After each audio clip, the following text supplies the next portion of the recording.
Hello everyone! Today, we would like to discuss the topic of double taxation agreements. Yay!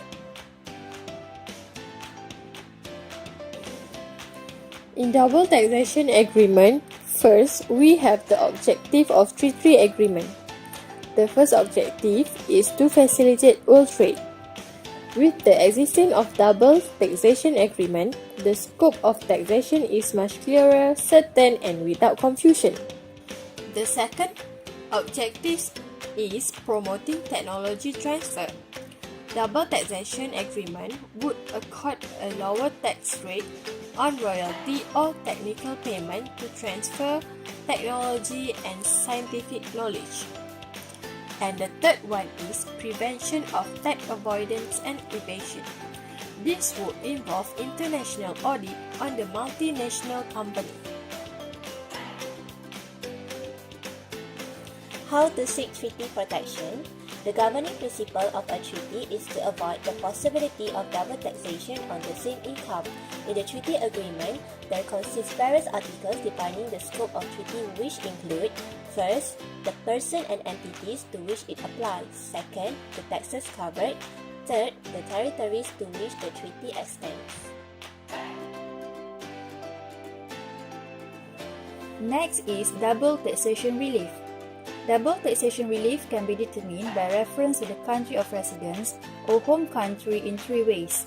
The first is exemption in the country of origin on income. The second is tax credit against a person's tax in his home country of residence. The third is tax deduction against total income in the home country.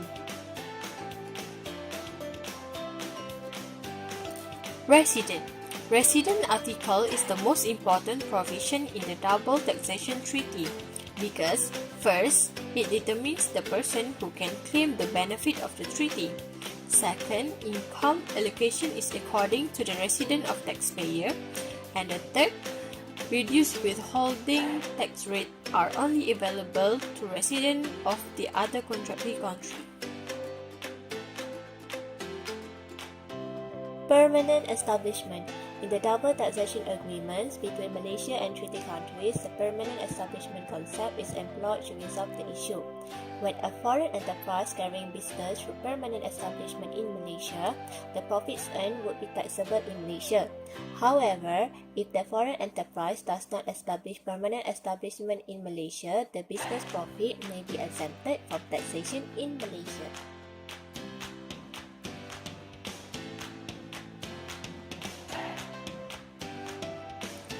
Tax-bearing incentive. The purpose of tax-bearing is to preserve the incentives which are provided in Malaysia to encourage foreign investments.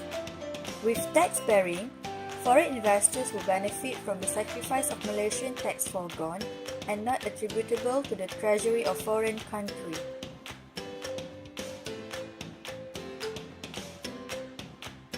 Exemption of employment income.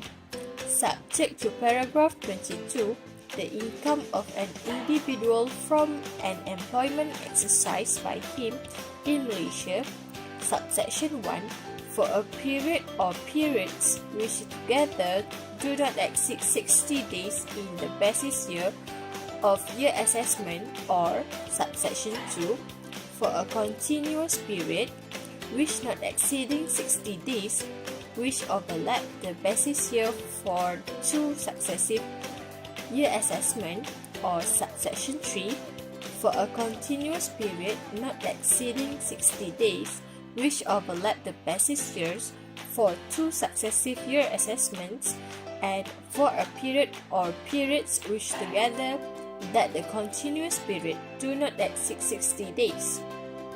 And if he is not resident for the basis year or for each of those basis year, as the case may be. Prerequisite for exemption. The employee would be entitled to the exemption if, first, he is a non-resident; second, he had exercised employment; third, for a period of not exceeding 60 days. Double taxation relief. The 60 days exemption rule may be extended depending on the nationality of the expatriate and subject to certain conditions. There are two methods of relieving the burden of double taxation. The first method is bilateral relief, and the second method is unilateral relief. That's all from us. Thank you!